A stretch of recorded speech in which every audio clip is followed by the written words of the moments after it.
అన్నమయ్య జిల్లా రాజంపేట ఇన్ఛార్జిగా చమర్తి జగన్మోహన్ రాజును టీడీపీ పార్టీ అధిష్టానం ప్రకటించిందని నియోజకవర్గ తెలుగు తమ్ముళ్లు సంబరాలు చేసుకున్నారు. అన్నమయ్య జిల్లా రాజంపేట నియోజకవర్గం టీడీపీ ఇన్ఛార్జ్ ఇన్ని రోజులు ఒక మిస్టరీగా మిగిలింది. ఈ నేపథ్యంలో ముఖ్యమంత్రి చంద్రబాబు నాయుడు సస్పెన్స్ కు తెర తీసి రాజంపేట పార్లమెంటరీ ఇన్ఛార్జ్ అన్నమయ్య జిల్లా టీడీపీ అధ్యక్షుడిగా ఉన్న చమర్తి జగన్మోహన్ రాజును రాజంపేట నియోజకవర్గం టీడీపీ ఇన్ఛార్జిగా ప్రకటించారు. దీంతో నియోజకవర్గ తెలుగు తమ్ముళ్లు బాణాసంచా కాల్చి కేకులు కట్ చేసి సంబరాలు జరుపుకున్నారు.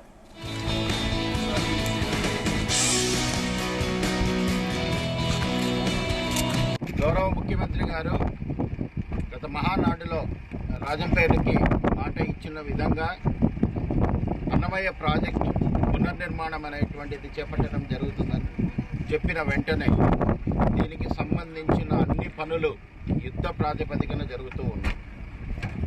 ఈ డ్యాముకు సంబంధించినటువంటి డిజైన్ వేసుకున్న తర్వాత ఈ డ్యామును ప్రభావితం చేసేటటువంటి అన్ని డిపార్ట్మెంట్లు, భూగర్భ జలాలు,